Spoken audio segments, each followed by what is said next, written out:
schools are enforcing that because it's harder and harder. My steps in early. And she's right. I never did that. I would just like watch them go.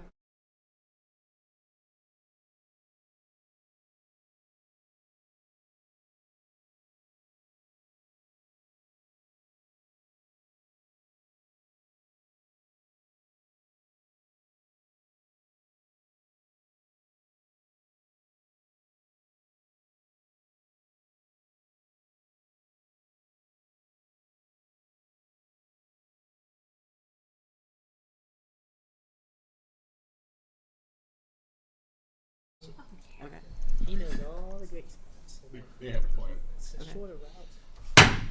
I'd like to call to order the regularly scheduled board meeting for USD 464 for Monday, October 10th, 2023. Please join me in the Pledge of Allegiance.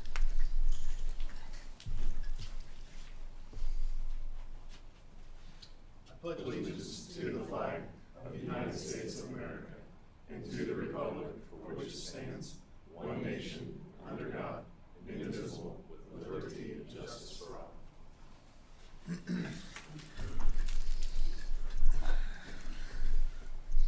All right. We want to move presentation 1.4 to the back, so we're going to move presentation 1.5 to where 1.4 was, 1.6 to where 1.5 was, and move 1.4 to the end. With those changes, do I have a motion to approve the agenda? Make a motion to approve the agenda. Is there a second? Second. All in favor? All opposed? Motion carried. All right, so with that, we'll move into THS update from Cody, Kelly, and Josie.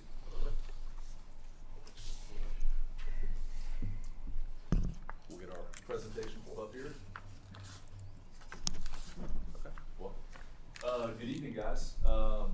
We just want to touch base on what's new at Tonganoxie High School this year, where we're at right now, some highlights and things going on, and give you guys opportunity to ask questions if you would like.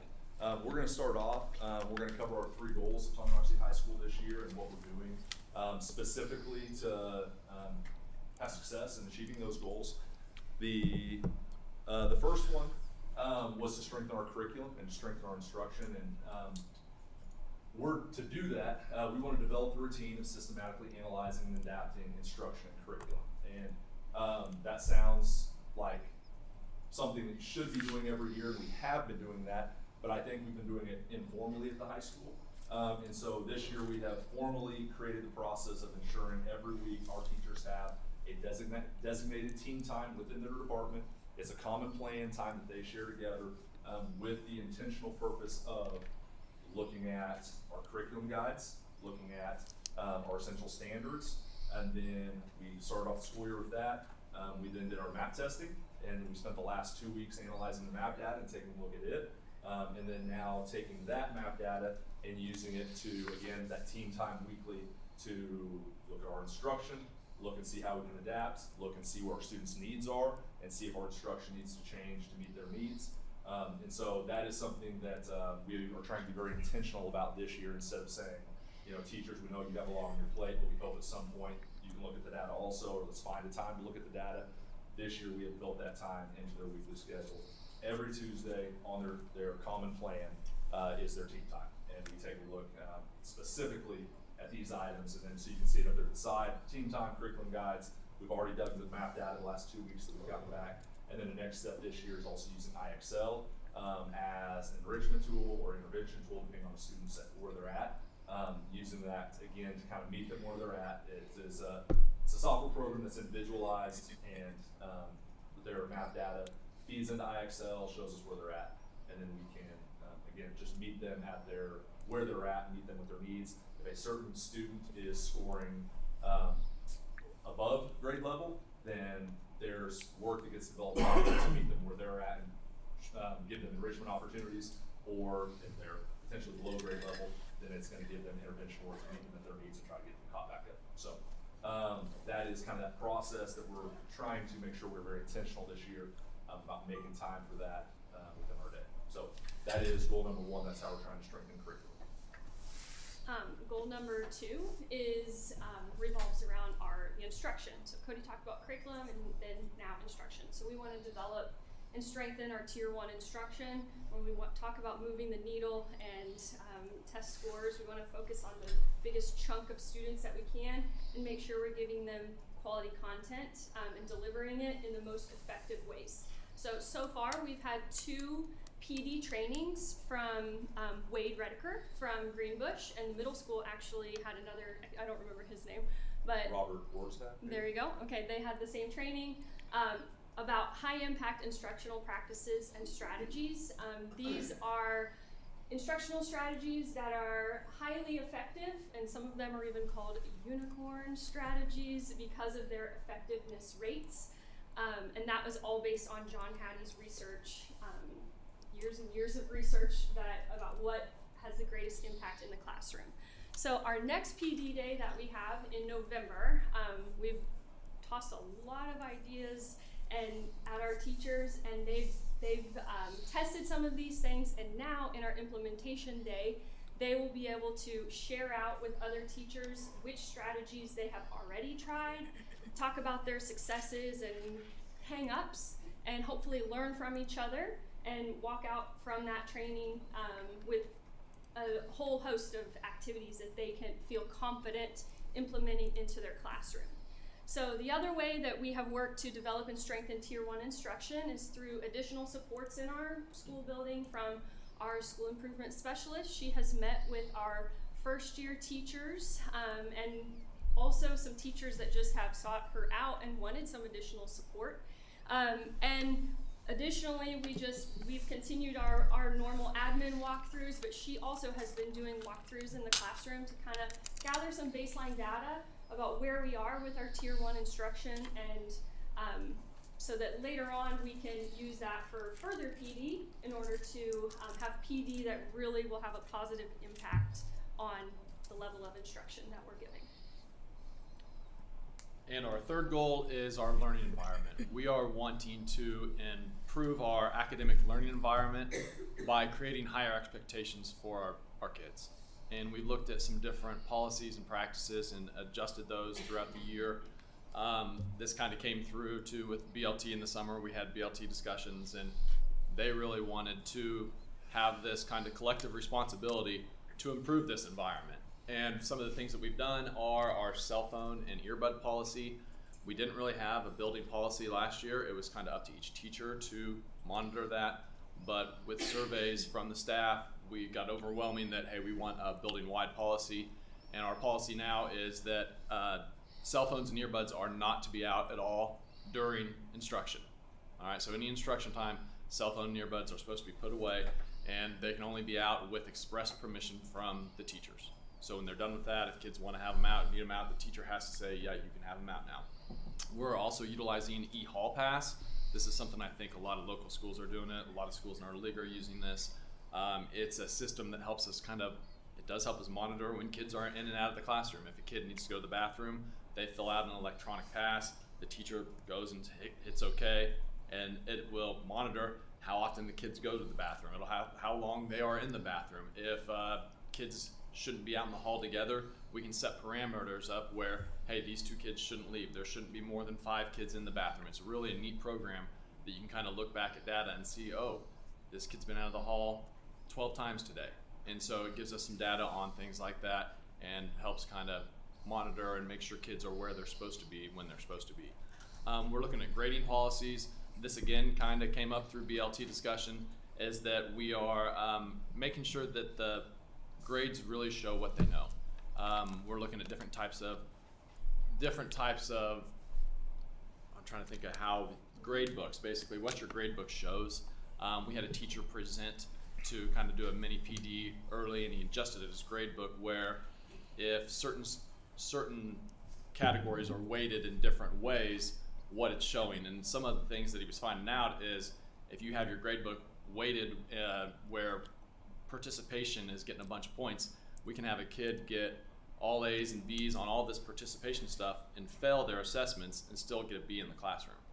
And is that really showing what kids are knowing? If they're failing the assessment, are they really knowing this? So we're going to kind of review grading policies. Our late work policy, we've kind of instituted a new school policy also where we're not accepting any late work after 2 weeks. You know, last year, and I think in the years past, we've kind of allowed students to say, okay, hey, if you get it in, why does it matter when you get it in as long as you get it in? But it's kind of created this, I don't know, we're going to wait till the very last minute to do it, and we feel like that's not a very high expectation. That's not a very high expectation for a high learning environment. So those are some things that we've done to improve that academic learning environment. Before we move on to some student presentations, any questions about our 3 goals this year or how we're implementing our plan to achieve them? I do have a couple. Yeah. All right. If a student is significantly below grade level, IXL is not going to get them where they need to be. Yeah. Do you have plans for those students who are, or what do we currently do, and what are your plans for those students? So it kind of depends on where they're at. If they're significantly below grade level coming in, like as a freshman, then they're going to take math lab and reading lab also. And so they're not only going to be in a math class that's more appropriate for them, they're also going to be a math lab to get additional support on top of that. Same thing in reading. If they come in, typically we're looking at students that are in the bottom 25th percentile coming out of the 8th grade. Then we are going to look at putting them into our reading lab also to support that on top of their English language arts class. Those are probably our primary interventions for them. It also depends on where they're at. Do they need to be evaluated for an IEP? And if that's the case, then we have a study skills class that they are in that is also broken up into our students that have either high needs in math or high needs in reading. And we try to get them with the teacher that's focusing on those interventions.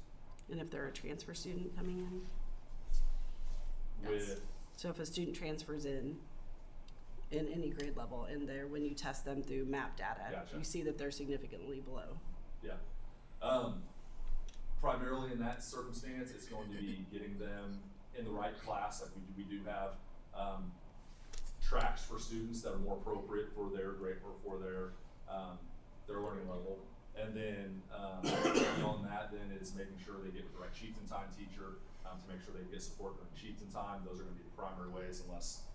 Sorry, I thought you were about to say something. I was just going to say, when they're coming in, we try to gather as much data as we can from the incoming school, but that can be tricky, right? If we don't have any of that data and they don't have an IEP or anything already, especially if they're juniors and seniors. But I think Right. Cody answered that, how we would address that if we found as a junior or senior that they needed additional help. Okay.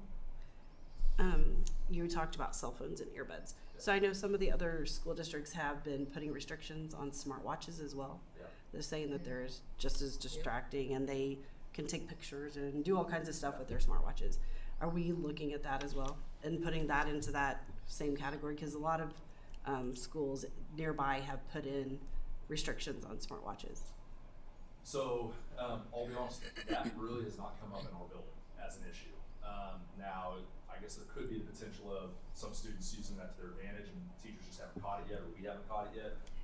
We have not had any issues with smartwatches that anyone has brought to our attention.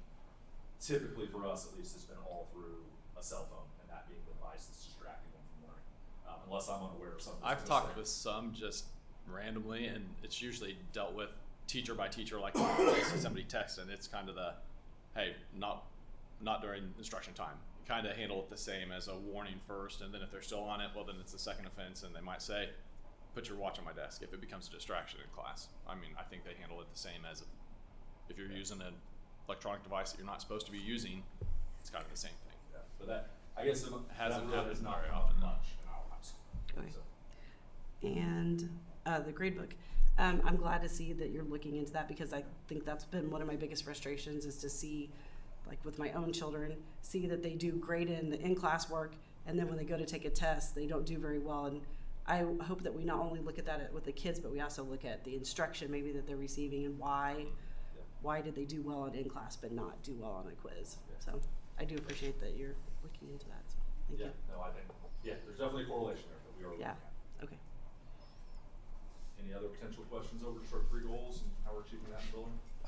On the late work policy, Yeah. like that policy, but Skyward, having some kids who've gotten stuff in past, or it's been past the 2 weeks, because it still shows up as late work. So if there was a way to have that roll off so you could see, okay, here's what this actually, they can get turned in, or versus what has been past the 2 weeks and is still on there. Gotcha. And trying to then do the math to figure out Yeah. if it You can, can be go turned in in. and just or- mark it as a 0, Yeah. and Yeah. where then it's not missing. Yeah, Like that. as far it as, still shows up on the missing list, and If you mark it as a 0, If you mark it should as a 0 go and away. don't put the M or check it, at least that's how it used to be. yeah, it's just not consistent with the classes, because I'm seeing a pattern there to where some of the classes, you know, I never see it, and then others are just stick on, you know, stays on there, so that maybe just part of the implementation of the policy. Yeah. Yeah, That's a good reminder Yeah, though, it's because something to look at. and there's also some tricky parts there too of how Google Classroom talks to Skyward, and the dates don't always line up just exactly perfectly. But that's probably a good thing for us to bring up to Yeah. teachers. Yeah. So. Have you, I mean, I think this is good, all good. I mean, how are you guys gonna measure that? I don't know if that's reporting this up through to Lauren, or, I mean, how you're, So some of it, in terms of measurement, I think is probably just more the implementation and accomplishment of it. Like, to be honest with you, like the team time, that is our goal, and we are already implementing, right? So we are already meeting every Tuesday with that specific intention in mind, or purpose in mind. And so like for that, I think we're implementing it, we're already doing it. I don't know if there's a measurement beyond that, other than, again, the conversations that we are having, and you know, I'm already bringing some ideas to Tanya and Lauren about ways to maybe improve the way we collect that at the high school. In terms of, again, honestly, like on the learning environment, that was a goal this year, and the majority of that has already been implemented into our handbook that was approved earlier, right? So now there's still the not only the implementation of the handbook, we also follow the classroom and make sure that it becomes a practice also. Which I think we could evaluate maybe at the end of the year, but, so I don't know if I have a great answer. well, for you on it's measurement other it's than- not easy, I know. other I than just being wanna, being able to say, yes, we did it. So what I would assure the board is when we do the evaluations of the administration, because I do Cody's, Cody does both of the assistants, their goals are incorporated into those discussions. And so even though it may not be a measurable goal, there is a lot of internal discussion on Well, all three of these. some of them can be measured, like the e-hall pass. You can look at your Right, discipline that's data, referrals and right. how many times you've had trouble in the, like, what's happened in Right. the bathroom, or Right. is there writing on the wall? Like, look at all those things. Like, how many times has maintenance had to do something because somebody did something to the bathroom? Like, Yeah. those are probably ways that you could measure it. That's not a direct measurement, Right. but it's a way of. Right. Even our cell phone earbud policy walkthroughs, but we've hardly had any office referrals for cell phones this year. And I don't know if it's because that, but I mean, like you said, you could measure it through referrals, things Yeah. like that, and just, they're pretty observable through walkthroughs, even Yeah. the e-hall passing and the cell phones. Yeah, and certainly we haven't been in classrooms counting how many cell phones are out this year in comparison to last year, but I will tell you that it is amazing to It's see the difference. It is noticeable. I a couple weeks ago was able to walk the whole upper floor and just was looking and didn't see a single kid on their cell phone at all. That's, you know, half of our student population at any given moment. That is amazing. So, and certainly wasn't happening last year. So I think our staff really appreciates us just having these expectations for students. And so much of this goal came from our BLT conversation just about what does it look like to have high expectations for students. And a lot of that is just holding them to a certain standard. We're here to learn. And everybody seems to be on board with that. You know, students might not quite be as on board as teachers, but we all seem to be getting there. Pretty good. Well, so we've got a few student spotlights that I want to share, and Kale's going to be up first. But I will say, so first of all, kudos to them. This kind of came at late notice for them, but I was actually talking to Emery last week about this painting that she had been working on. I noticed she had moved on to a new painting, and so I was just talking to her about it, her completion of it, and it kind of just dawned on me, we have so many things that happen in our building that don't have an avenue for public access or an avenue for everyone to see what we've accomplished. And so I kind of talked to 3 different departments, 3 different students here for just some projects that I know, we don't put these out on a football field on Friday night for everybody to see, but there are still great things that are happening in our building. And so I asked these 3 students to come and just share a little bit about what they've done with their time, what they're doing in our building, and just to kind of share with you guys so you can see some of the amazing things that are happening. So first up, we've got Kale, and I'll let you come up and present on your aquaponics system. Okay, thank you. And you guys can take a seat here. Hi, my name is Kale Anderson. I'm a senior this year. I've been super involved in FFA all 4 years of high school. I'm the chapter president this year, and we have a project in FFA called an SAE, a supervised agricultural experience. And as freshmen, we learn about it in Intro to Ag, and we slowly work on it all 4 years of high school. And I started my aquaponics system my sophomore year, and it slowly became something that I'm super passionate about, and I found a love for. I can't bring it in with me because it is a super big item, but this is a hydroponic system. An aquaponic system is where you grow plants in water, but you have fish or crawdads, or lots of people use snails or crabs or anything that can produce fertilizer. But mine is a liquid fertilizer tank that I cut in half, and the bottom tank has fish in it. It used to have crawdads in it, but now I have goldfish that I bought from PetSmart. And but there's a pump that pumps all the water up into the top part that's flipped over on the top, and the plants sit in floating rafts, and they absorb all the nutrients that's getting pumped up to the top from the fish producing poop, or them dig around in the sediment of the rocks that are in the bottom, and that's what fertilizes. That's what the plants get nutrients from instead of the soil that they would typically be in. This is a hydroponic system, which is super similar, except there's no fish or crawdads to produce fertilizer, so you have to put your own fertilizer in. But this is a little mini kitchen one, and all of the plants sit in here in these little cups. And I have something similar to this in the greenhouse from aquaponic system, but there's a pump on the inside of this that gets pumped around with water, and I have to put my own fertilizer in. But there's a light that's on the top, and it helps it grow, and it grows stuff pretty fast. I was really shocked when I first started with my aquaponic system because I didn't know a whole bunch about any of it. But how fast, I was really shocked at how fast the water was able to give the plants nutrients instead of just being in the soil. But Ms. Sharts and Mr. Callahan, the former ag teachers, really helped me a lot through this, and they helped me get a national FFA grant. So I got $1,200 to build my aquaponics system. I was awarded that money, so I didn't have to spend any money any of my own money into building this. I was given money to do this, and I've learned a lot. And when I first came into high school, I was not interested in plants or anything at all, but FFA helped me find a passion for it, and it's something that I spend a lot of my day out in the greenhouse every day. It's something I've become super passionate about. But yeah, I don't know. You guys have any questions for me? Do you plan to continue to do this after high school? Do you have like a career in mind for it?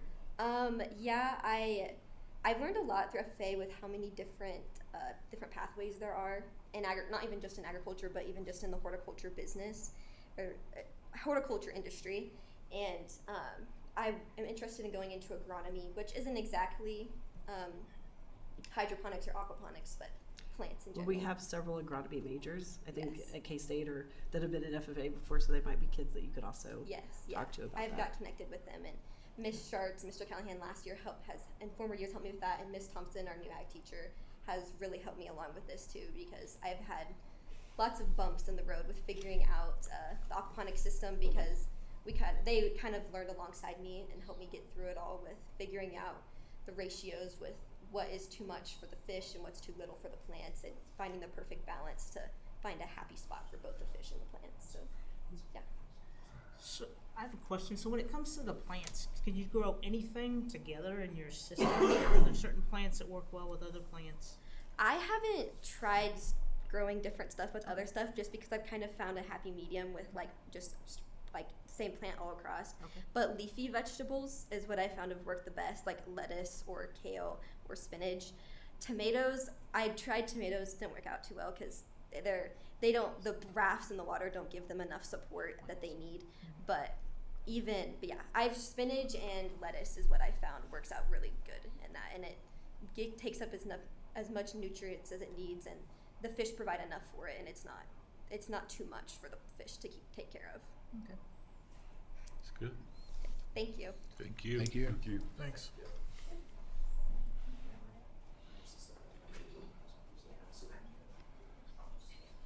So Emery Sittner is up next, and this is kind of the.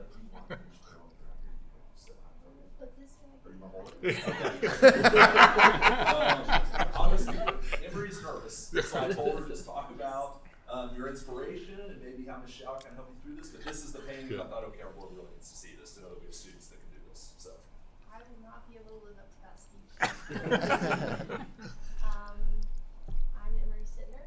Let me just tell you, this took me about 6 months to do. So it was no short feat. It's oil on canvas. And my teacher, Michelle, helped me a lot throughout the whole process. To be honest, 3 months was a break because I got so sick of it. But slowly, I went back, and I'm really happy I did. So what was your motivation for picking that scene? 2 years ago, I went to Greece There you on go. vacation, and this is actually the monastery set Mhm. in Athens. It's outstanding. Very good. Any questions? What is the process you go through to paint something like that? I mean, do you just do like the sky first or the background? What? You can do whatever you want first. Most of the time I start with the drawing, because I'm not talented enough to just start with painting. But then after that, most of the time I go through with a nice light wash of oil paint, and then after that I just start filling in colors wherever. But the good thing about oil paint is that it's wet for months at a time, because instead of acrylic, which evaporates, it goes through an oxidation process. Mhm.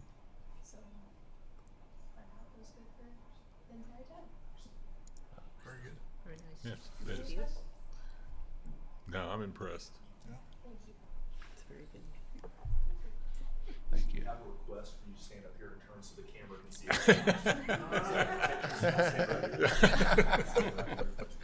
Towards that camera. You gotta keep talking though. No. What are you working on now? Cat, very good cat. I thought it was better than this. Well, I was very impressed with this. Very good. So, Very nice. Thank you. Very good.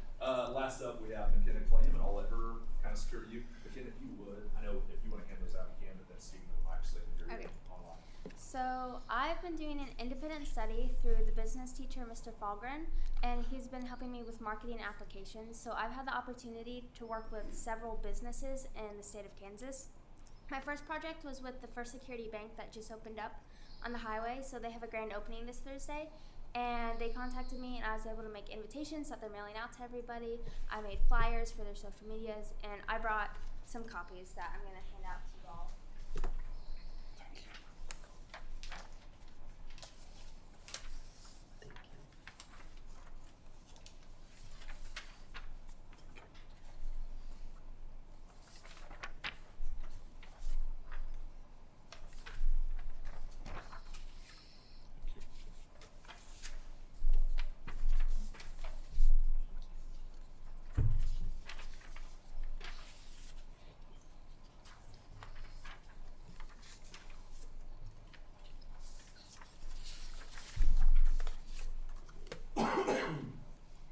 So I thought this was a really cool opportunity because you get real life experience, and I'm actually able to go to their grand opening on Thursday because it happens during my independent study hours. So I'll go there and network and talk with the owners of banks. And in the process of creating this, I went to their board meetings. I had a Zoom call with their vice president and president of the bank, and their president of the entire company, and then of the one just in Tonganoxie.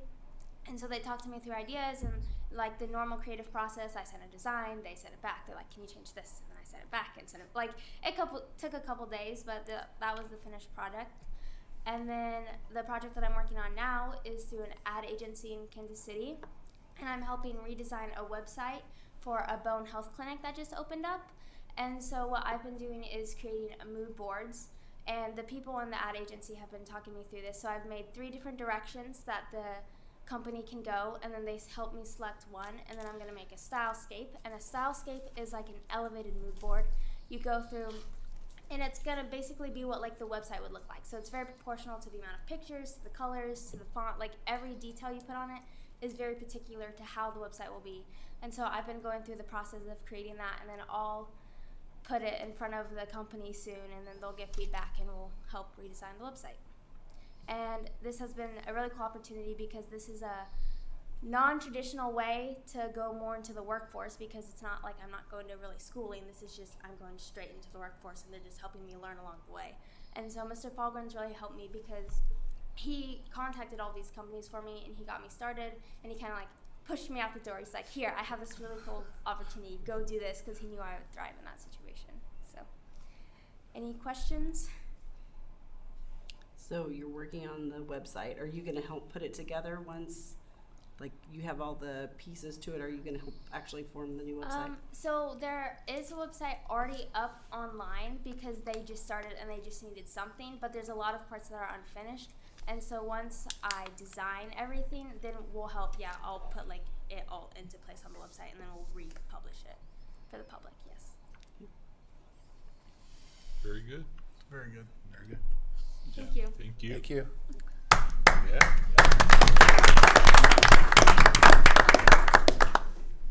Nice job. Very nice job. If they don't make you proud to be part of our high school, I don't know what will. So thank you again, guys, for coming in and presenting. Thank you. With that. Next, we have Mr. Padfield and Mr. Shelton, and we just want to bring them up to give an update on the Success Center, which is something that Cody and I presented on last year. It's called the Success Center, and they've already seen a bit of success, so I'd love for them to share that. Hi. So we've already had 5 kids technically complete their diploma deficiencies, and we've got all but 2 of them the pats on the back and got them the diplomas in their hands. We've got 13 active students after those 5 have completed. I just spoke with the high school support system over there, and they've got 3 more that they're looking at that may be coming our way pretty soon. So we kind of anticipate that's the way it's going to be. You know, we'll just have a continual overturn of students as we're going through this. We've so far the 13 active students have completed 33 classes.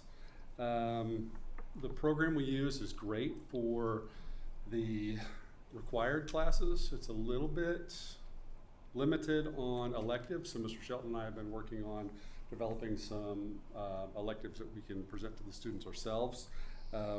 Since we are in the former home ec room over here, we still have the ability to get to some ovens and some cooking space, and we're looking at, you know, bringing in some culinary arts as an elective. We've already had some speakers come in. I'll let Mr. Shelton speak about that, but kind of along the lines of some personal finance elective courses, career exploration, work study, things along those lines. So while we are trying to get these kids through and grab their diplomas, we want to present them with some opportunities that they, quite frankly, just don't know are out there. So I'll turn it over to Mr. Shelton. Yeah, good evening, by the way.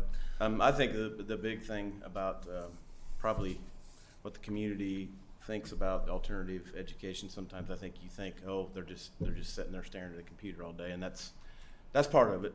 I mean, that is part of it. They're going to have to do that to gain credits, but we also want it to be more than that. We also want to do some community outreach, and that's kind of been where I've kind of jumped in, and Mark's more familiar with the actual computer program, so he's kind of been doing that. But as we go, we are trying to develop a program on the run, is quite frankly what we're doing here.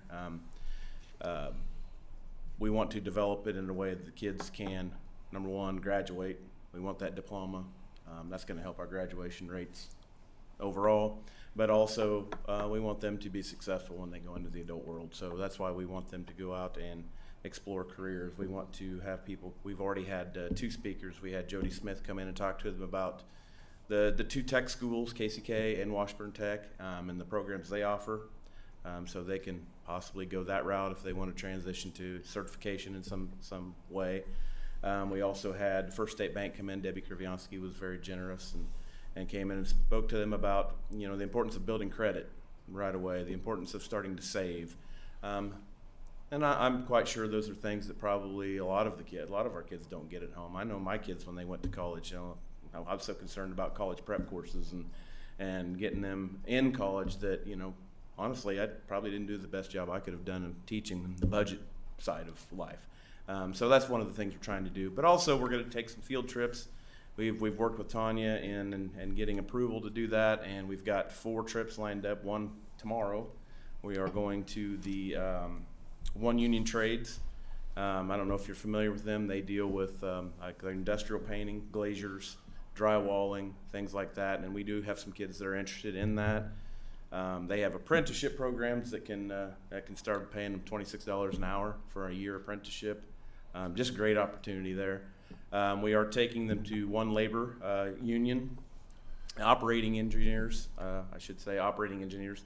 Former student Damon Cook, I don't know if any of you know him, is the manager of this program that I've been in contact with, and he's very excited about having our kids come out, and he told me about the financials that he ran into when he got there, and it's unbelievable the opportunities that are there. And so we have some kids interested in that heavy equipment areas as well. And then the other 2 we've got lined up is taking them to KCK, kind of building upon what Mrs. Smith has come in and spoke to them about, and then going to Washburn Tech and just viewing all of their programs. So hopefully we can get the kids directed in one of those areas, and if not, at least give them the foundation so that they can go out and be successful after they leave our program. So, you guys have any questions? So, Brad, why don't you we've seen the picture of the 2 graduates. You might want to address that. That was a very... we just did this right out here. We went and bought some cupcakes.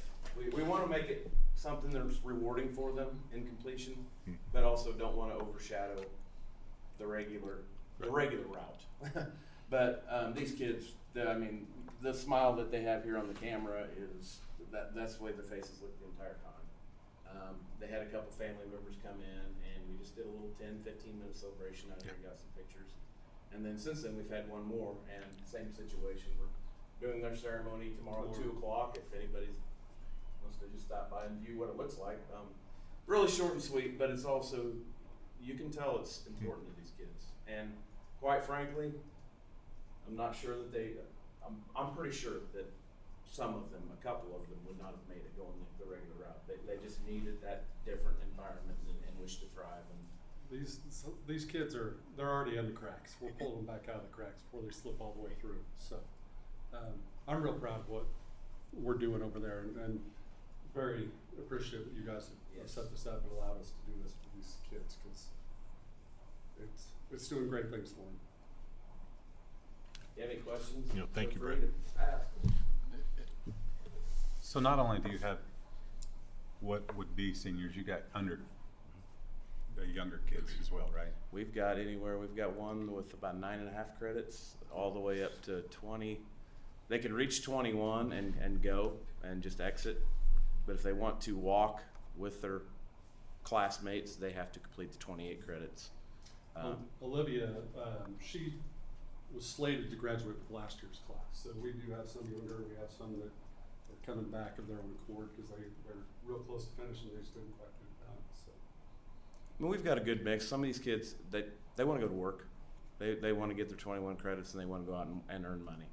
And I've been teaching long enough to know I've known a lot of kids that I wish we would have had a situation like that to get them out, because you can see they're going to be great in the workforce. They just don't want to sit in a classroom. Yeah. And I think this is a good opportunity for some of these kids to go out and start being an adult.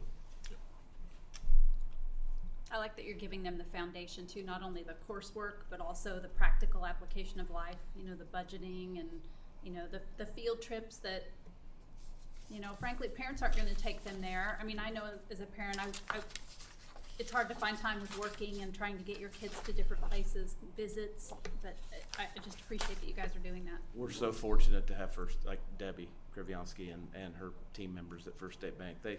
Not only did they come in and give an hour presentation, they brought each kid a goodie bag of candy, and it's great to have that kind of support in the community, for sure.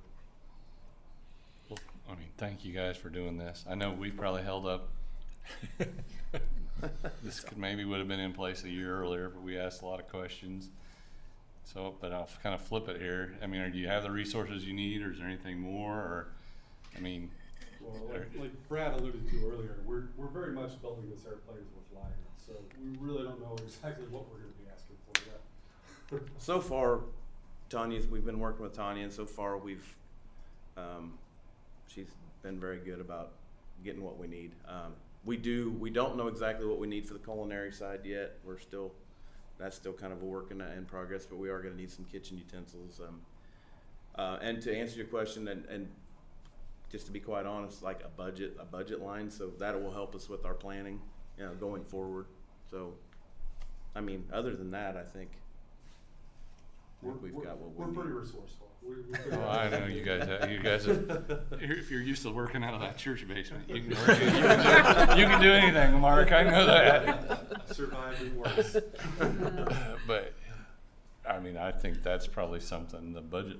I mean, I think budget was probably the piece of it that we didn't understand and that's concerned us. It understandable. wasn't the need or the outcomes. I mean, because it does benefit us with the graduation rate. That's a huge thing, and the statistics, how we're measured and all that. So, but obviously there's only so many resources, but I think working we with do have somewhat some of a kind of budget a line. We line. kind of set a base just to start, and then we'll adjust it as we Yeah, we're see getting there. need. So we're still trying to figure out that sweet spot and where it should be.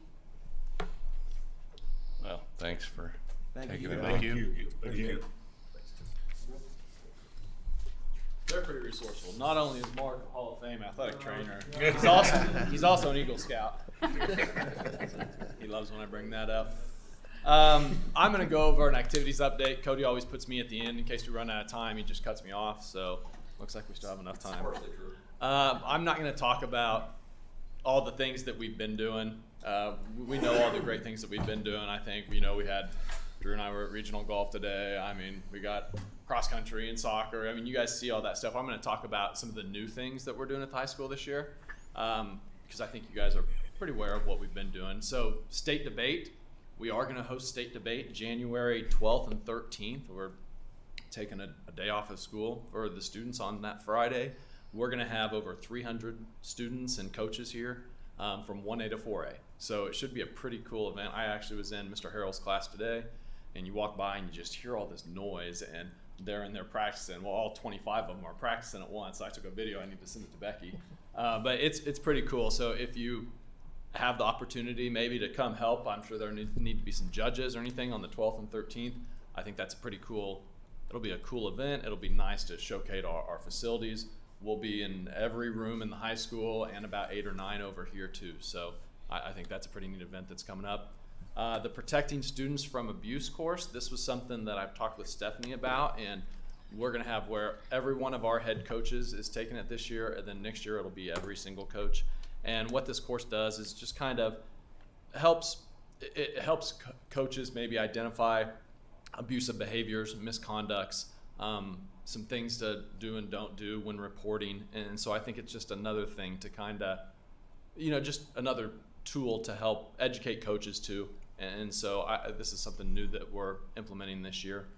The band pep bus, the band is actually, so this is a pep bus to watch the band performance. The band is performing at Baldwin tomorrow. And so we decided, let's go take kids to support the band. We have 39 kids signed up to go watch the band perform, which is kind of, we do pep buses for basketball and football and volleyball. And it was one of those, a parent kind of reached out to me and said, hey, why don't we do this for band? And thought, that's awesome, let's put it out there. And we had 39 kids, that's more than we have for football or anything like that. So I think that's kind of a cool thing. We're going to do the same thing for dance when they go to state in Topeka. We're going to do a pep bus for them. One of the really cool things that we're doing this year is unified bowling and unified PE and this Chieftain Friends. We've teamed up with Baser as a co-op over there with Ross and Kelly for unified bowling. And I didn't know a whole lot about what unified bowling was until this year. And it's a chance for students with and without intellectual disabilities to join together as one on a team. And they go, it's co-sponsored by Keisha and Special Olympics. We have 18 kids in our unified bowling program that are practicing together and competing together. And it kind of just helps create these friendships. It helps get rid of these misconceptions. And so it's a really cool program. And our hope is next year that we will be able to do this on our own, that we're not co-oping with Baser. But Baser has been great to show us the ropes, what we need to do, what we need to set up, and everything like that. So it's been a great thing. And with PE, the same thing. We have a unified PE class now, where most of our PE classes were all kind of structured and based around general ed students. We have a unified PE class where now it's more structured around students with IEPs and things like that. And then there are peers in there, peer models in there too that kind of help them out, and it's pretty cool. Chieftain Friends is an organization. It's a group, kind of a student-led group, with the same part of thing about inclusion, and they're creating these cool shirts that they've designed, and it's inclusion's not scary, and they've created all these things. They're going to do a couple events in November where we're going to have, I think, maybe Bonner and Baser students come in and just kind of do some activities with kids in the Chieftain Arena. And so it's kind of a cool thing to see happen just with all this inclusion, and it's another example of just how awesome our kids are. You watch them every day, you see them and stuff like this, and it's pretty, these presentations are awesome too, but then you see that too, just how they interact with each other. It's pretty cool. So we're at a special spot for that. Does anybody have any questions about any activity updates here? Where are you bowling for the unified bowling? Where do you guys go to bowl? We go to Crown Lanes. We go with Baser, same spot. Like we meet them up there, and Kelly is the head coach up there, and we're doing that. And so next year we might stay the same, but we might do a schedule that works better maybe for Jill with busing, because busing is kind of the issue. We have 4 wheelchairs that go, and so that is kind of a but Jill's been great, and we figured that out too. So do they compete? I can't remember. They do compete. Yep, they have. So we do 2 practices, and then there's 4 competitions. So it's pretty exciting. The kids are pumped. Kid in this picture, every day, that's all he talks about. Jacob, he's so pumped about it, and just, I can't believe it's happening. It finally happened. So and he's a great bowler. So it's cool just to see these opportunities for all these students. The debate, are we communicating like we don't have the chamber, but getting the word out on that, so like the Sonic and Gambinos, and people are ready for that day, because if there's going to be 300 kids here, I don't know how many of them will be out and about. It is Friday, Saturday, but that's a good idea to make the community known about what's going on. So if there are parents and anything like that's a good idea, that we can talk to the business associations and things like that and get that out. But anybody know anybody at the paper? Justin Nutter, do you guys remember him? Oh. Just kidding. Hey, Josie, Mike, are the Pathways students, are they involved? Yes, Pathways is they're bowling too. Okay, I'm glad to hear that. Yep. Thank you. So it really is. It's a program that I didn't know a whole lot about, and so kind of learning as we go too. But which has been nice to co-op with Baser, because they've done it and asking questions and doing that. And where I think if we wanted to go out on our own next year, I think we'd be able to do that and be pretty comfortable doing that. Any other questions?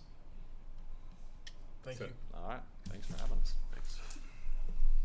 That is the conclusion of our presentation. So we hope you guys enjoyed it. We hope we were able to answer some questions for you. I think, that'll wrap it up if there's no other questions. So You're next. I know I'm next. So.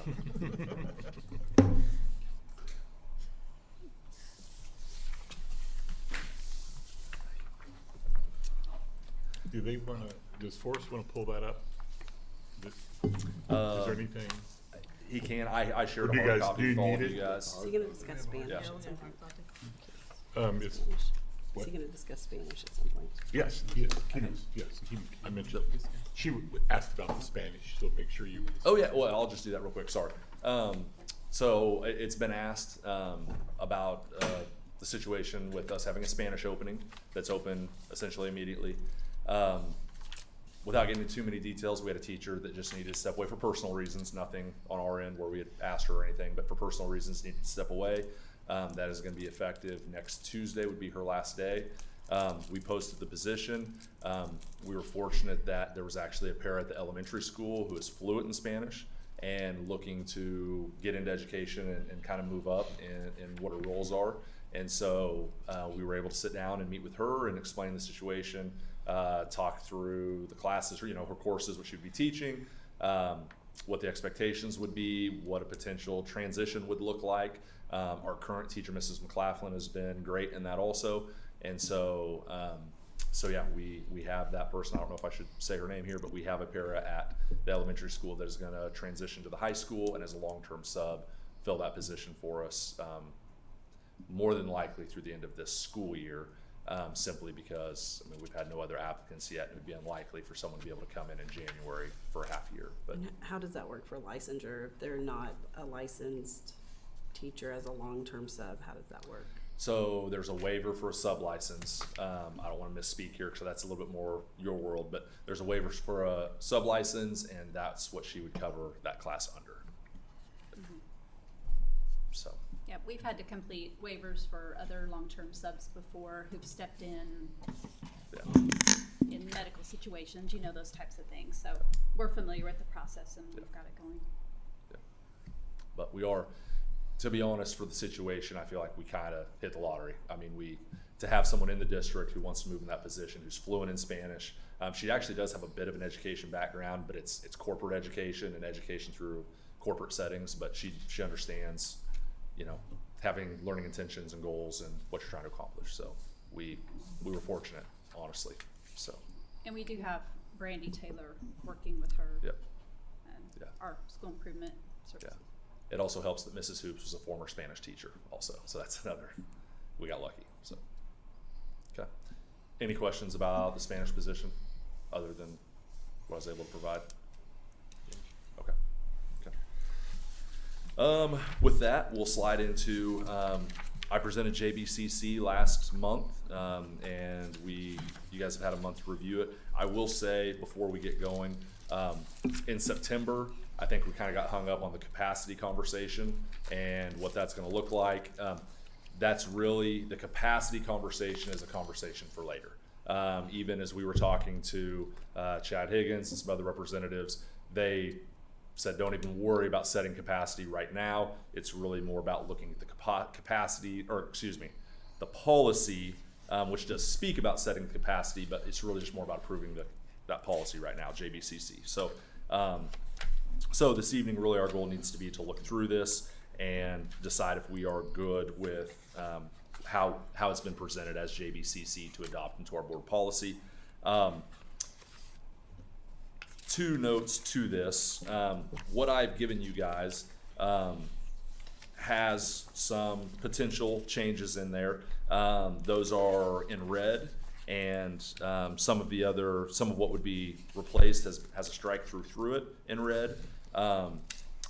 Most of those, if not, I think all of these were brought up by Drew as potential changes that I think we need to take a look at. The two things I was going to say, one, as Lauren and I spoke to representatives with KASB and the state, really this policy has been presented to us by the legislature and by KASB. They have really kind of put this together for you. What they want boards to review primarily is your student in good standing criteria. And you have some fluctuation there for students in good standing.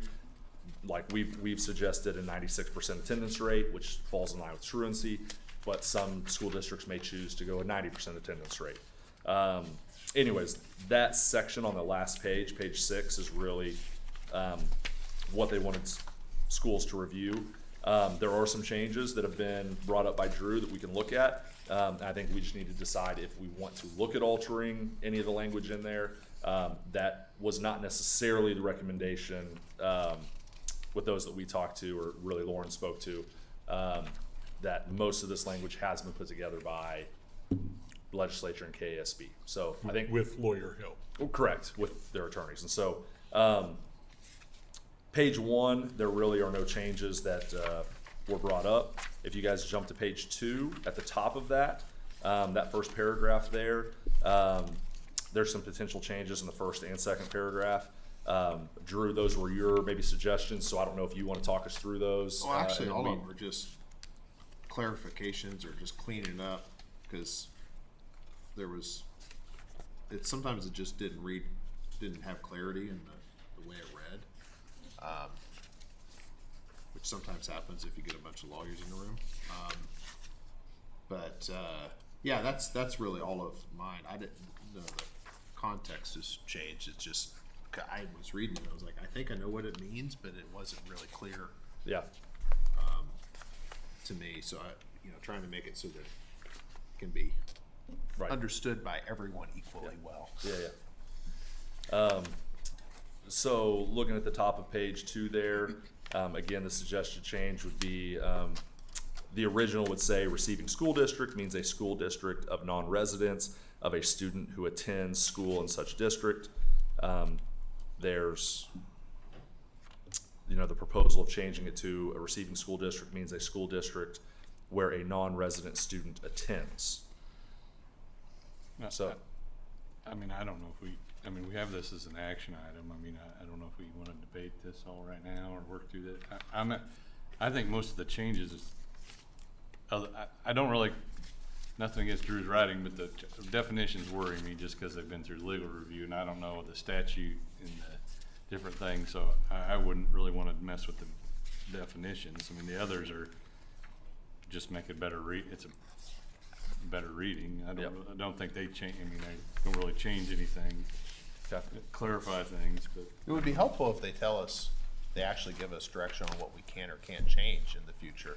'Cause Yeah. The direction was review it. right. right. I know. I appreciate that. I like What looking they at should your- have said is, read it, and this is what you need to approve. Right. Which you're not wrong, but I think there is after a little bit more further discussion with those that are in this realm and help put it together with KSB, that was maybe a little bit more of their recommendation is you probably shouldn't touch it too much, kind of leave it as is. But I guess I'll say this, Jim, with your comment, I think really this is all there is to address this evening with this policy is, do we want to make these potential suggested changes so it reads better in other areas?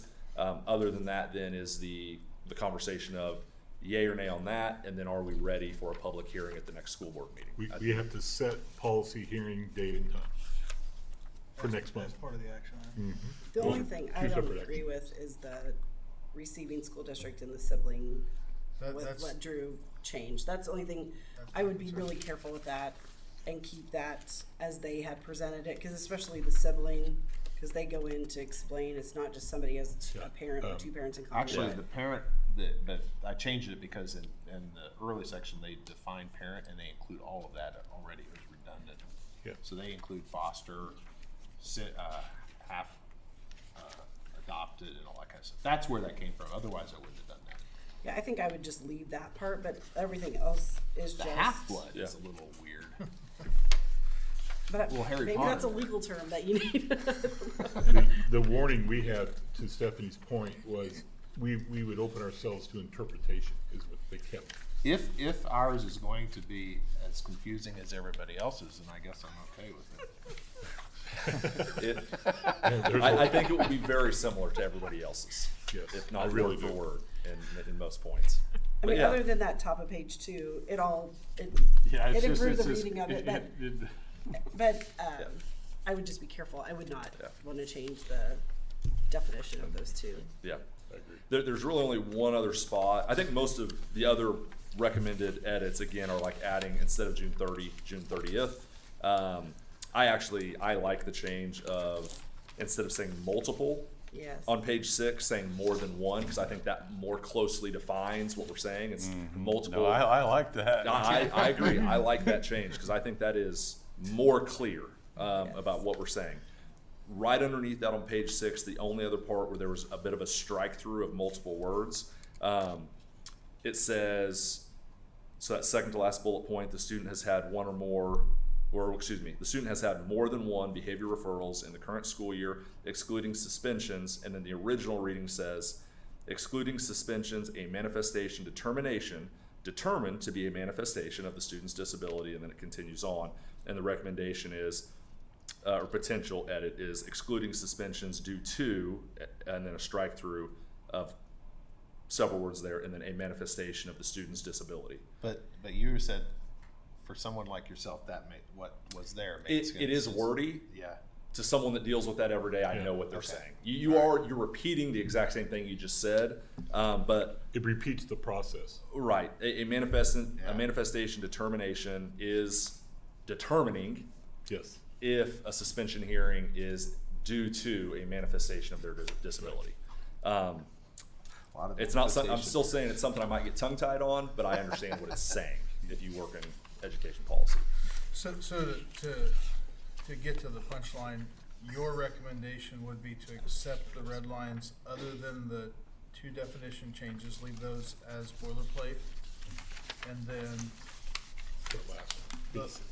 The manifestation. So the one. top of page 2, yep, those 2 the top of page 2, those first 2 paragraphs, I would recommend that we stick to the original language given to us, and then that second to last bullet point on page 6, when we're looking at students in good standing, I would recommend we don't make those changes. We leave the language as given to us by legislature and KSB. The other changes, I think are fine to make. They don't change the intent on anything, and I agree, they make it more easily digestible for someone reading it that doesn't work with this all the time.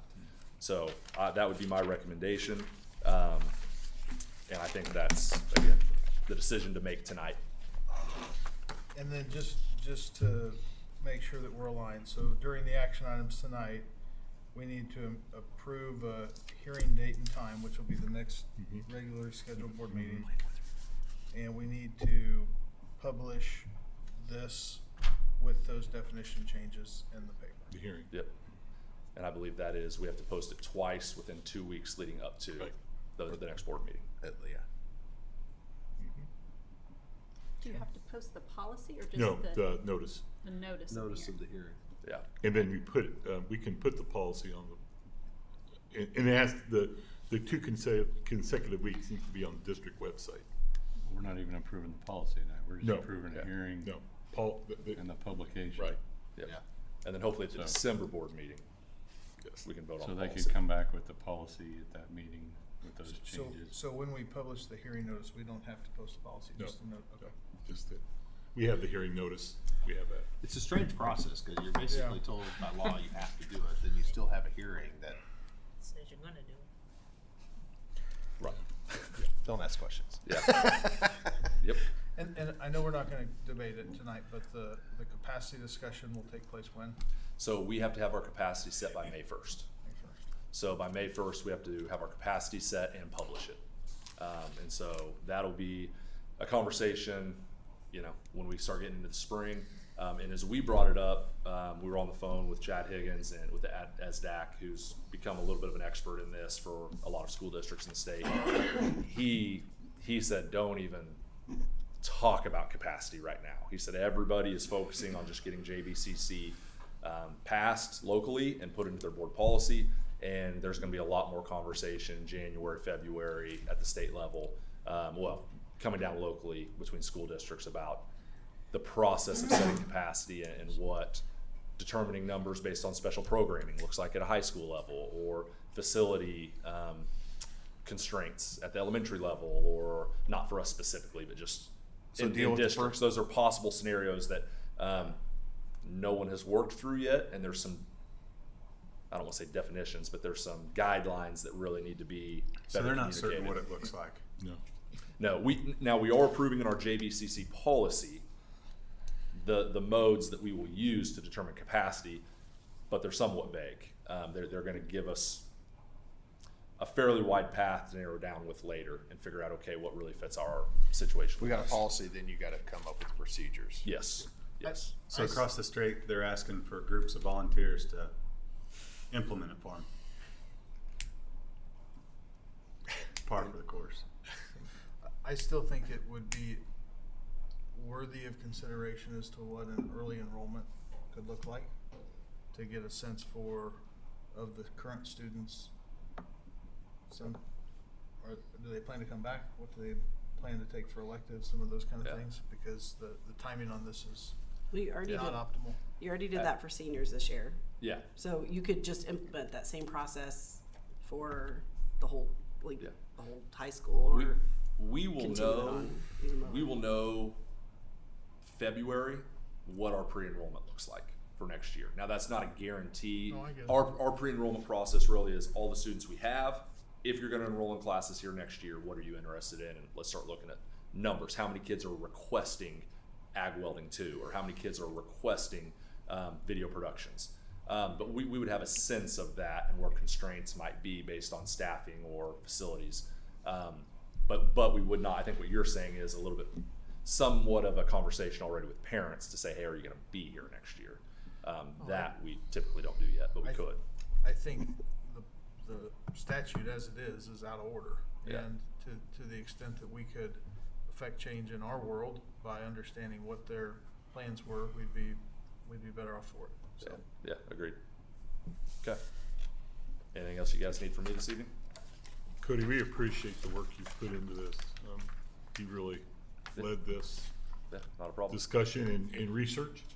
I know you have. And the communication you've had with me through this has really gave me the, I guess, not the comfort, but I think I feel like we're on the right track. You're not comfortable, Lord? No, I'm not. But it's No. not because of him. I'm just- Not no, this time. not. Not this time. All right. Thanks, All guys. right. Thanks. Appreciate it. All right, Barb. Sorry. Well,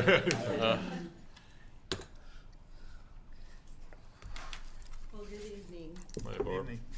Just wanted to, I think you saw this in your report. I'm just gonna kind of go over it. Feel free to ask any questions. We just seem to roll over and keep doing, things we have to do every single month. I have a calendar list and I have to check them off every month.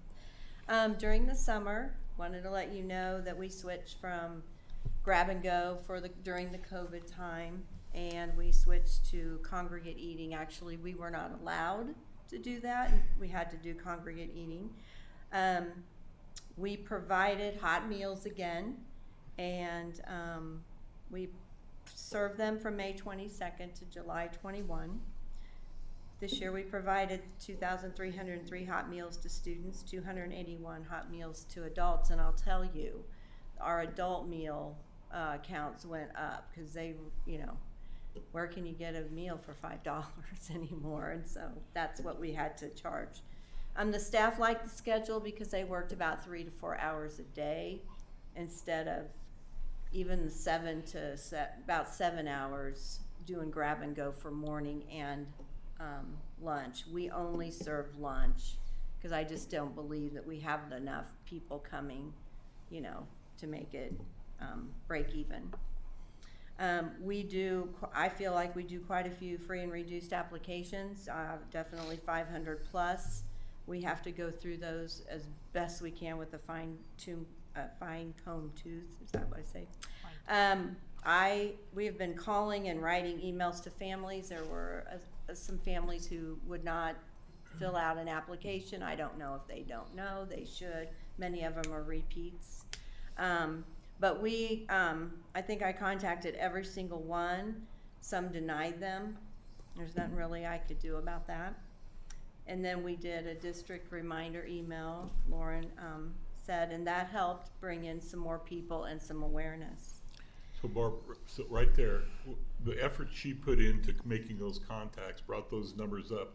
And that free number is directly related to those at-risk funds that we keep talking about for the programs that we instituted last year. The Director of School Improvement Services, the alt school, the instructional coaches, they're related. And that was huge. Because the first numbers were not where we exactly wanted them to be, but Barb took it as a goal to get those numbers up and did. And last year, we had a waiver 26, so COVID brought in waiver 26, and so anyone who was free and reduced in 1920, was it 1920? Yeah, I think it was. Yeah. They automatically got them free. Well, that waiver disappeared this year, so all of those families fell off. So if they, got better throughout the COVID or whatever, we just didn't have those families anymore. So, yeah, we really did. We worked together to try to get this done. 2 Fridays ago. I can't remember, the time's really going. September 29th, I went on a bus tour to visit local farms. I loved it. I had an excellent time, and I learned tremendous amounts. I've always wanted to have local foods here. As just staffing and time is hard, because it's a different type of farmers have to have different HACCP plans and all that stuff. So anyway, I think we'll be bringing more local foods here and learning more about that. Really excited to work with the state people on that. We went to Lawrence to eat lunch, and they have local food from, I just feel bad that I can't remember the first farmer, but he was great. And then the Hubbub, and then Jet Produce, I think, is here and which was really good. So anyway, excited to do that. It does take some planning, and I wanted to do it this summer. We just didn't get around to it. The student nutrition staff, being short-staffed, 2 to 3, it doesn't sound like a lot, but it is. My assistant goes out every single day to the high school to cashier, because second breakfast is so extremely popular, and we can't do it with 2 cashiers, so we have to add her every single day. And then at lunch, she's over there too. So just kind of makes it hard in the office when she's out 2 or 3 times a day, but she's great at it. And people just pitch in, and with sickness or whatever comes up, we just find a way to do it, and so I'm very appreciative of their hard work. Right now in my office, we're starting verification, and that is due November 15th. So we will be sending out emails and letters to the families who have been chosen through Skyward, and they will have to verify what they put on that application at the time that they filled it out. I'm also working on I feel a very massive report to DCF right now for the summer PEBT. It's still pandemic. They're going to pay these families in 22-23 that were free some kind of a card that has some money on it already planned out. And I have to submit those in exact columns and exact information that DCF wants. And unfortunately, Skyward cannot produce a dump for me through Excel or anything, so we're just typing it all in for all the free and all the reduced that we have. And we work daily keeping families updated on student accounts. Had to call family today, and their little girl just had forgotten the check in the backpack, so I think we got that taken care of, just to remind parents of our policy. And then I'm requesting bids, getting some old equipment that's needed, new ovens at the middle school, just things that they need to be taken out and new things in. So, because we've had some of that equipment for a long time. So, we still have challenges with short staff, as I said, and food supplies are much better, but they are still. So when you plan a menu and they order weekly, we're out of lettuce, okay. So we make trips either to Brothers and Sam's, Walmart's, you name it, just to get the products so that we have it for the kids. And increasing food costs, even though we've got a bid process, it's just, nature has taken, I guess, over, and things just go up, and we're paying that price. We pay almost $4 a case more just this year for just every item that we purchase. So it's going up. Any questions? Anything you want to know? I had heard that there's a couple ovens that aren't working. Is that true? Or Where? Somebody had told me that in the high school, that there were a couple ovens. They're working. We do have some struggles with things that they're trying to work out. I was just on a Zoom meeting with everybody that was Monday. They intermittently aren't getting gas to the ovens, and so we're trying to find a way to get them all four the capacity so that they can work all four at the same time. So wouldn't those be under warranty? They still are now, and I was given an assurance that once the engineers and whoever fixes or gets with the things that need to be fixed, that they will extend our warranty. Because we have to call General Parts almost. So do we have that in writing somewhere that's going to be? I can get that in repaired? writing. That's Okay. a good point. But they've all were in the meeting. They said that, so. Because we can't end it without getting that completed, because we can't call General Parts every other 2 weeks. We have to get it. And a couple of the ladies, I mean, they're so good. They just work through it, but they It couldn't. seems like something you shouldn't have to work through. So that's why I feel like that maybe this should be fast tracked somehow. Like somebody needs to kind of take this really seriously, and I don't know where that goes with Lauren or whoever that goes to, but maybe try to get that taken Yeah, I'd be care glad of. to get involved. Yeah, with I think McCowan Gordon was in on then Rationale's engineer. This Luke Green, I'm not sure where he's involved in there, but the salesperson and myself were all involved, and so I was supposed to get. I think I'm getting they're supposed to get together, the engineer, and I'm not sure right now who, because they all just talked about their expertise, which I'm not an expertise in engineering, so. Is Aaron still doing stuff for it? I mean, I know it kind of ended, but I didn't know on the We haven't- follow-up and oh, I warranty mean, stuff this- at the end. Yeah, like I said, I haven't been engaged to this level, so, but I can, whatever I need Well, to I do. mean, anything you can, if you want to be, know about, we've been going through this process, and it just goes up and down all the time, and so I just reached out again and said, hey, we need to get us a final thing on this. How long have you been dealing with that? Since day one?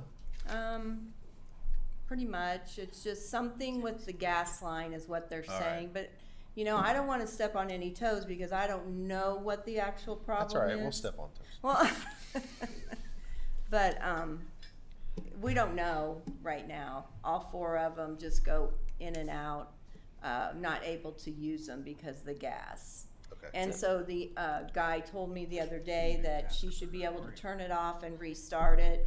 I went over there, and that actually is not what happened.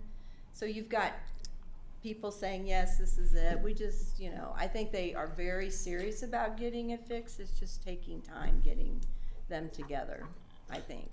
We'll get you some help. Yeah, I was gonna say, I think it needs to be taken care of. This is a new kitchen that needs to be working properly. Yes.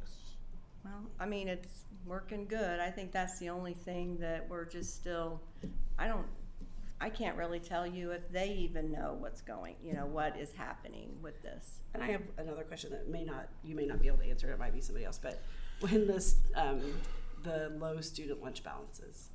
So Yes. If a parent chooses not to put money into a balance and say they're at $2 or whatever it might be, that person continues to get calls day after day. It's not only a call, it's a call, text, and an email stating that it's a low student lunch balance. How can that be turned off? Like, say I don't want to put money in, with my child, I don't want to put in money to get it to a certain level. I want to leave it at $2 because they bring lunch from home. How do I get that to turn off, or how do I stop We that? have it set, I believe, at $8, but there is a tutorial that I send out to parents who call and ask about that, and they can opt out of the Skylert. But you have to be careful what you opt out of, because you can opt out of everything in the school district, but in that you can. And then Student Nutrition sends just 2 out a week, just so the parents know, and they can't opt out of that, which is good, because you don't want everybody opting out and not knowing what's going on. It would just be nice if there's a way to communicate, like, I'm not going to put money in. I don't want my child to have money in their account right now because they're not going to eat a school lunch. So I don't know how. I mean, I can put it on the website and maybe list it as, this is how, you know, if you want to stop or, you know, get your non-Skylert notices, and then the tutorial is right there. It tells you exactly what to do. Right. And I agree, it's great to have those alerts, especially for kids that are getting low and you need to inform the parents. It just seems like I'm one of those, my kid tends to bring stuff Sure. home, and so the day after day I get all of that at the same time every single day. Well, Like and I'm if you doing ever those want to photos. contact me and have me help you through that, I'd be more than happy to do that, because there are just unchecked box and family access that you can do. Okay, And you shouldn't be able to get those anymore. okay, thank you. You're welcome. Thank you. Yeah, thanks, Barb. Thanks, Okay. Barb. Thank you. All right, no other presentations. Moving on to the consent agenda. A couple quick comments. So there was a question on 2.4 around personnel. I think that was addressed already. The other thing I would call attention to, so on the approval of bills, I worked with Rebecca and got her to post that as an Excel file in addition to PDF so that you can more easily sort and look at those bills. So, And that was successful. That did happen? yep, right here. Okay, good. So with that, I would hear a motion for the consent agenda. I move to approve the consent agenda. Do I have a second? I second it. All in favor, raise your right hand. Opposed, same sign. Motion carried unanimously. All right, section 3, patron comments, anything? No patron comments. Moving on to the superintendent's report. Okay, mine's not too long. So I was asked to just put out to the board whether or not they wanted to have a work session in October. I picked a date. I haven't heard anything back. If that's too early, I mean, I can work into November or even December. It's up to you. That was just a date that I thought might work. The topics are going to be built around some of the initiatives that, you know, that we have been kind of sharing back and forth. Early childhood centers, I mean, a hot discussion topic for the school, I mean, for the principals and Tanya and I. Those are just things that we kind of need to talk about. Maybe revisiting, prioritizing some of the initiatives that are out there. So if that's not a good date, I mean, we can try again in November. I mean, there's nothing pressing. I'll work on that and see if we can make Yeah. that work. And then the after-school program, it was brought to my attention here just recently that there were concerns, and I understand that. Just to give you a little history, you know, this is an after-school program that was brought to our attention, I would say in July, or I think probably July, maybe June or July. Tanya Kluss and I have had 6 or 7 meetings with the representatives of the UMC. What they would like to do is to try to start this program the first week in November. Now, I also know that there's the board policy of the use of facilities. I understand that. I did make some calls today to KSB on, you know, what's been our past practice. How does that relate to, you know, our decision tonight? So I don't know how much further you want me to go on that. Is that something we want to discuss? I don't know that we're ready to have that conversation tonight on the policy. I do think it would be interesting to hear feedback on the program in general. But why don't you get through the rest of your topics and then we can. 2 other topics that I think are important for us to consider. The demographic study has been brought up once or twice. I think the last time we did it was during COVID, and the results were not, they weren't accurate. I mean, we got some good information from it, but you know, we've seen some growth over the last 2 years by FTE, and I think it would warrant maybe us contacting the company that we used. They're the premier demographic study, you know, in the state of Kansas. Most school districts use them. I think the COVID situation gave us skewed data. I can contact them and try to set up a date, or they could, like the last time they came in and visited with the board, to kind of go over the process, and they would be glad, like in November or December, to meet with us. Is that something that we would entertain? I mean, There's no cost involved. I don't think it would hurt to hear from them. I mean, I don't know. I mean, I think yeah, it's spending some money, but I think the plan for the future and Do they have a facility- guarantee on their? Well, they tell you they're highly accurate, which they weren't. So maybe they'd Send give a you the discount to do it send you again. the numbers. I think it would be an interesting discussion with them, and I think it would be an interesting discussion to understand how our data was different during COVID and what they saw from other districts. Yes. Just to get a level, I mean, it's $9,000, which for long-term planning is well worth the effort, but it'd be interesting to understand what they saw from other districts that they did at a Yep. similar time. Were their results similar to ours? Were they different? Just to, I don't want to ask them to prove themselves necessarily, but help us understand what they know now that's maybe different than what they do then. As I recall, and you all, it was, they were showing a pretty flat flat. for the next. Actually, there was a decline, like a small decline too. I thought it was in like 2024, 2025, there was a small decline. Yeah, And we're there's a lot open. of different economic things going on in Yeah. the metro area too, I think that could have an impact on us that Well, we need to be looking forward at. Well, I will reach out to RSP and just invite them to come November board meeting just to give us a update. honestly, that may even be a good conversation during a working session Mhm. too. Absolutely. The next one, is this something I think we probably need to look at some point, is the KSB Board Policy Handbook update. The most painless way to do it is to have them work through the policy from front to back, and then they report to us. And then you can kind of see the fee, how that exists. The last time ours was updated was quite a few, 2008. Well, we update our policies regularly. No, but it's. Because I think Like that word twice a has year. gotten perceived that we don't look at our policy. it's more than We get that. updates all the time, but Yeah, it's we more update than. our policy. We update I legislation. go through a lot of Drew's policy. done a lot of reading. Yes, you have. But this is a much more thorough review, and it updates Takes more time. everything. So what I was told is, like, the policy that Drew, you put a lot of effort into, or most of those are legislative Right. type updates. They go through everything. Everything else. Yes. Yeah. So that's kind of the Yeah, it's misconception, a comprehensive Yes. review and they really suggest it. And I think the thing that I've seen as I've studied it more is there's so many things in the policy that reference other things in the Yes. policy, and so it's real easy to get Lost. well. Just You one, can have- there is no one little change that doesn't potentially break 10 Right. other things. So Right. I think it would be to our benefit to get it updated at some point. And we just gotta let them know that we approve that action. So, once again, we can come back and visit that. the only thing here, it'd be a little bit interesting to understand what the scope of that service is, Mhm. because my guess would be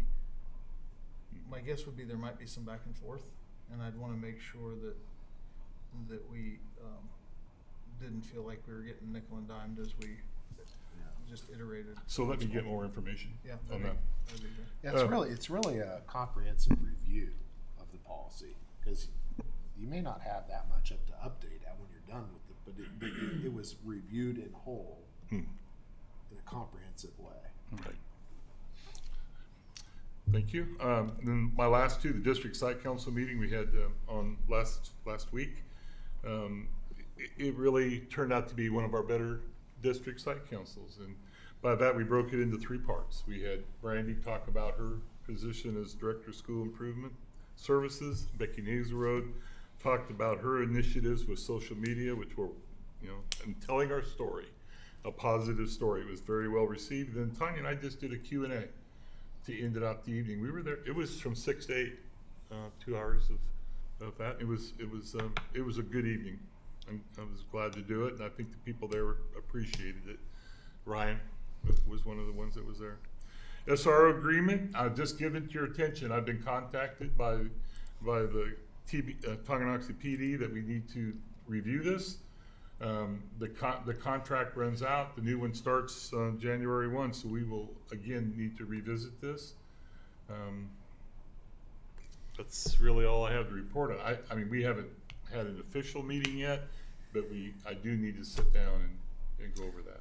Is that contract with the police department specifically or with the city? So it's with the Tonganoxie Police Department, but the budget runs through the city. So I work with Chief Lawson. I've never met with any representatives of the city on that. But the budget for their police officers is handled by the chief. The SRO, so 3 of the months the police officer works for the city, the other 9 months for us.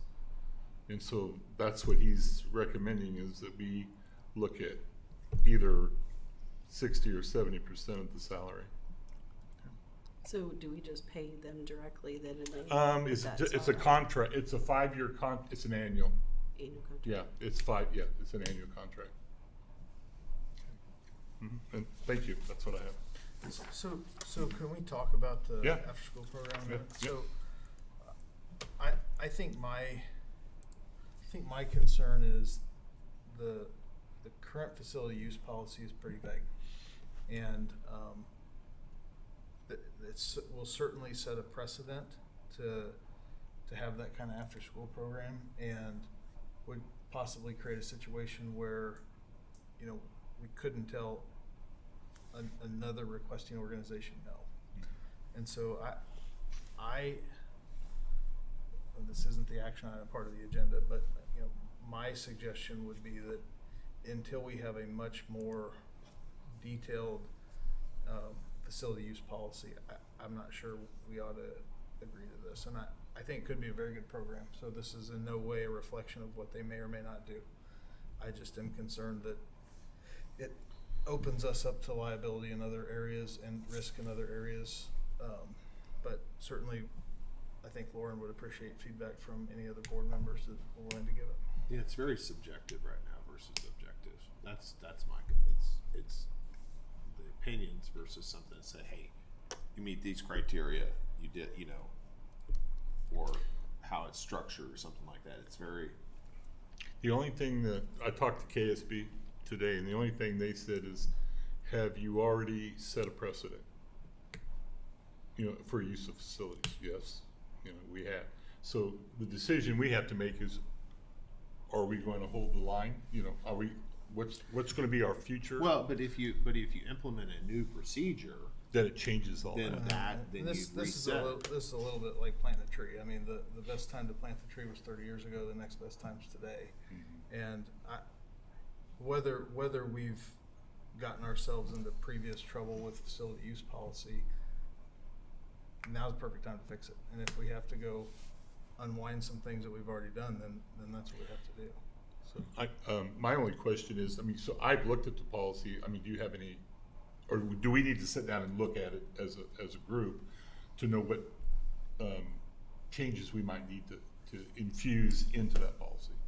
Is that just something we have to work on? So I think it's a fair question. I don't have an answer for you today, but I certainly probably have some opinions on Okay, it. But well, that's good. I think so in the policy it talks about the district shall provide equal access.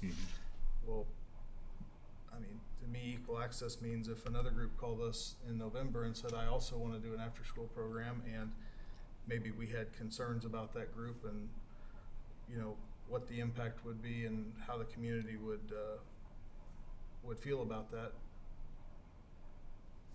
wouldn't align to equal access. So I'm concerned that we need to do some work here. And for the boards, for the good of the board, that is true. I mean, so KSB has said, if you allow this, then you can't, by policy, deny another request. It's opening that Pandora's box. So I know there's not an action, but I think we ought to set an expectation with them that it's probably not a November start. Okay. But I think I'd encourage other board members, if they got thoughts or feedback, to get that to Lauren, and maybe we can work on it. Like you said, a policy enhancements or something. I don't know if other districts have more detailed policies or. Well, that's what I'd be curious about. There are other districts nearby that are allowing groups to have after-school activities. So what do their policies look like, and is that something we can? I assume that some of these other districts have to have much more involved facility use policies. I mean, some of these districts have, you know, youth basketball tournaments every weekend. I mean, they're they're not doing that for free, and they're not opening themselves up to that level of liability without some understanding of what that means. And again, for the record, I think that allowing the community to use our facilities is something that we want to continue. I think we need to make sure that we have policies that support it. Well, and I think too with when you have adults working with children, just like as in teachers need to have a background check, I feel like there needs to be something liability wise that says that the school is either not responsible for So an what incident our might occur. expectations? Yeah. Is this a work session type I think I was just topic? gonna Feels like it. suggest that, yeah. I would even suggest maybe a small committee could sit down with me and work through some of this instead of Yep. that'd be great. Yep. Let's It take might expedite this whole process. I agree. All right, anything else for Lauren? Tanya? All right. Well, have you seen our September 20th count? It's looking pretty good. September 20th count every year happens on the 20th, or if the 20th falls on a weekend, it's the next school day.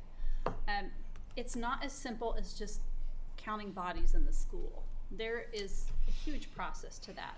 The snapshot is taken on the 20th, but beyond that, there are lots of things we have to do to then finalize our numbers. Initially, it looked like our head count was going down. But after we put all of the processes into place and ran everything through kids and the PBR and the SO66, our head count is up. So, and it's not, okay, it's not just as simple as counting bodies, because we have special programs. So we have students in Greenbush Virtual, which we count for funding.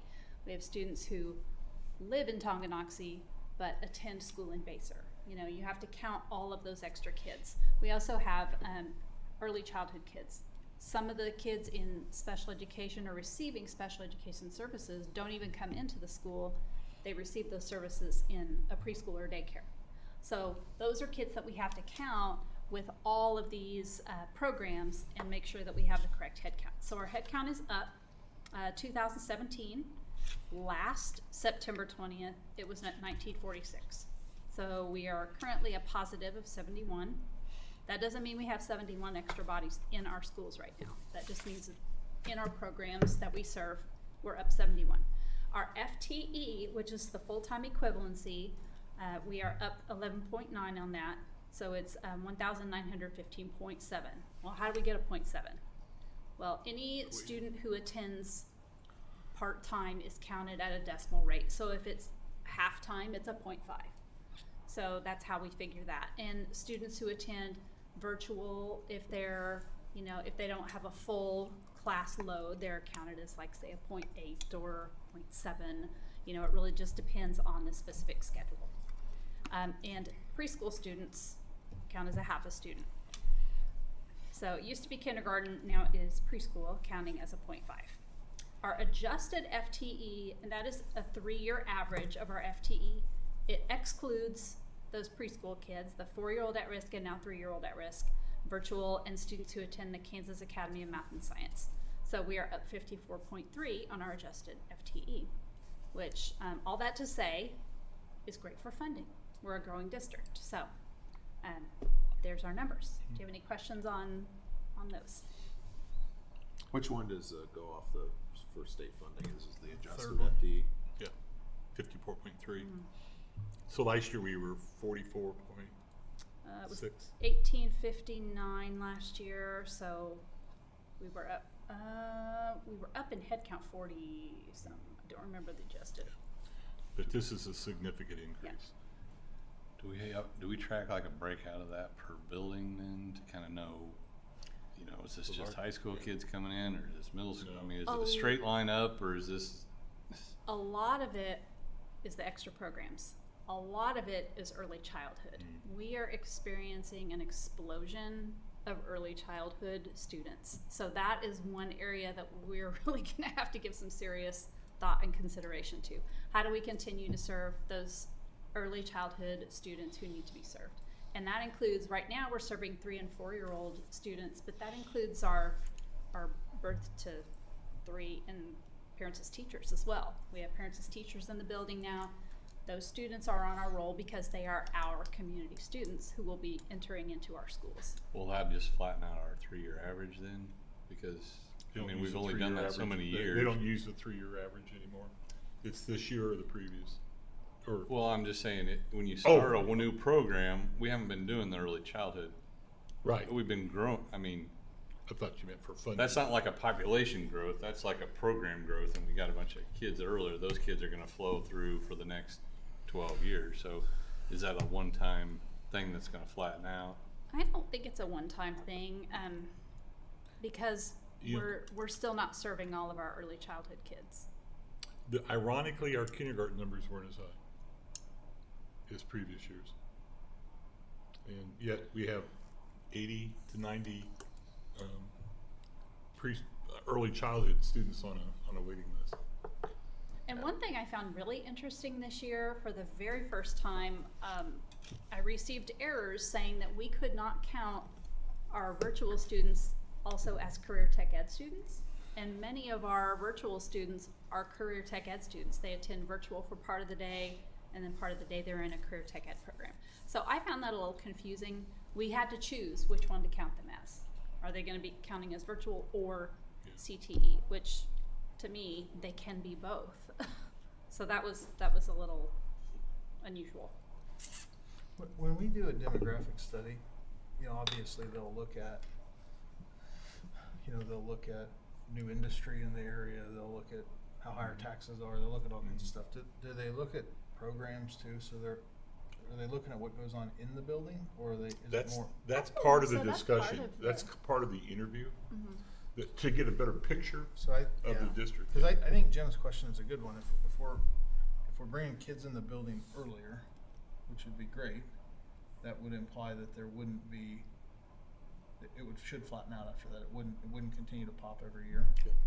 So we ought to make sure that if we do a demographic study, that they think through both kind of external factors as well as internal factors. All right. So that was the good news. Now on to the second good news. We have a strategic plan draft for you. This has been a long time coming. We started in the spring. We did some community forums. We had our Board of Education forum.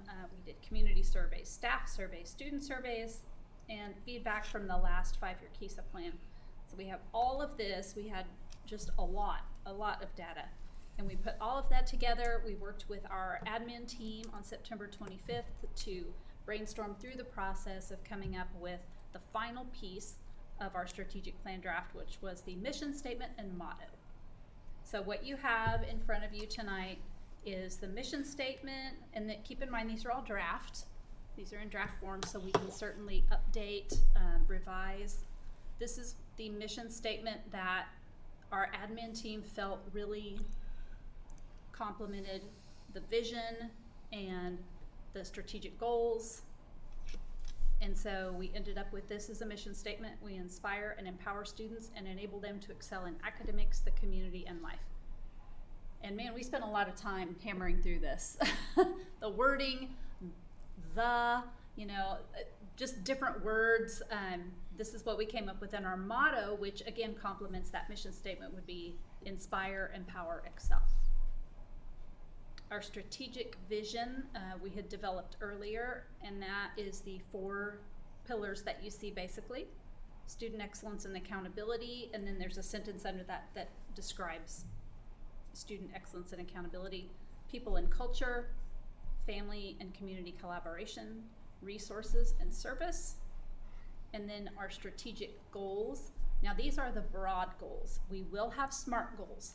SMART goals are measurable goals, and we will have that for you. That is to come. So what you're seeing tonight are not the SMART goals, that are the measurable goals. You will see those later. So strategic goals that fall under student excellence and accountability, we have several goals there. Under people and culture, we have goals there, and under, again, family and community collaboration, and then resources and service.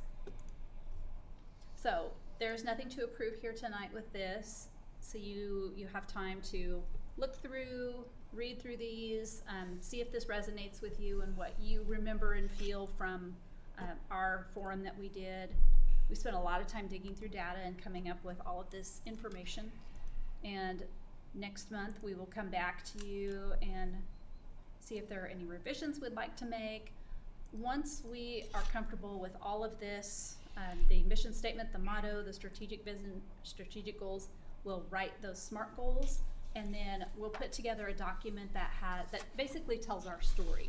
So it'll be a pretty cool document with color, graphs, and things you can see, the story of how we put all this together, the story of our district, and how we reached this as a motto, mission, strategic plan for the next 5 years.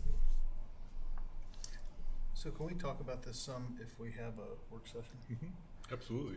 I think the only thing that comes to mind, Tanya, for me, and I understand why you want to wait to do some of the measurable goals or metrics or whatever you want to call them until we kind of agree on the more macro goals. But there may be a bit of a chicken and egg thing there too. So, you know, if we agree something's a goal, but we find out it's hard to measure, it's hard to declare victory on, I think it may cause us to say, well, is that really a goal then? So I think we just have to accept that there may be some evolution to this or iteration to this, just because, you know, in my mind, if I can't measure it and I can't tell that we were successful, then maybe we ought to be thinking about something else. But just one opinion. Any other comments for Tanya? Just to know, Becky and Tanya put a lot of, Looks good. thought into this. They have brought in, like you said, you mentioned, a lot of different input. Looks good. Over the last almost a year. It is, I mean, I can probably pull off our website or have it, but I don't, maybe just sharing the old mission, vision, just for comparison. well, I mean, I purposes. was going to ask for red lines, but it's like I'm sure you totally scrapped it and redid it, so there's not really a red line. Or, I don't know how it compares, but it's just nice to where we've been, where we're going, kind of. Well, I agree with having them measurable because where we've been and where we're going can't be determined if they're not measurable. So, Absolutely. Well, and again, I think these look good. My only point was to say if we like these and then we get to the point of measurement and they're hard to measure, impossible to measure, too squishy, whatever, there may be an iteration where we want to go back and say, well, if I can't measure it, then maybe I need to think about it a different way. That was my only point.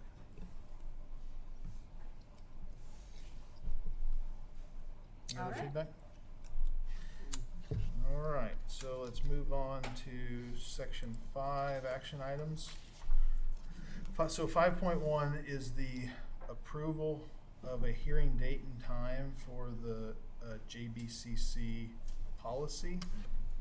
I would move that we approve a hearing date and time for JBCC to be the next regularly scheduled board meeting, November 13th, 2023 at 6 p.m. Do I have a second? Second. All those in favor, raise your right hand. Opposed, same sign, motion carried. And then item 5.2 is the permission to publish the hearing notice for JBCC, and I would move that we approve permission to publish the hearing notice. Do I have a second? I second it. All in favor, raise your right hand. Opposed, same sign, motion carried. All right. So item number 7, I think we do have an executive session. So I would move that we adjourn to executive session to discuss non-elected personnel matters for 20 minutes. Have a second? Second. All those in favor, raise your right hand. Opposed, same sign. All right. Can we get a couple minute break here? Yeah. Yep.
start 20 minutes.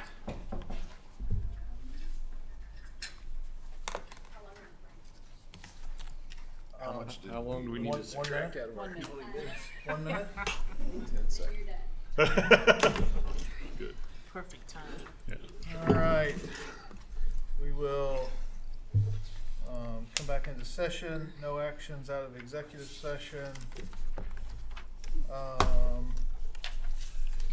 Item 8, general board discussion. So the only thing I had is we need to see if that October 23rd or some other date will work, and I'll kind of poll the board. So expect an email from me.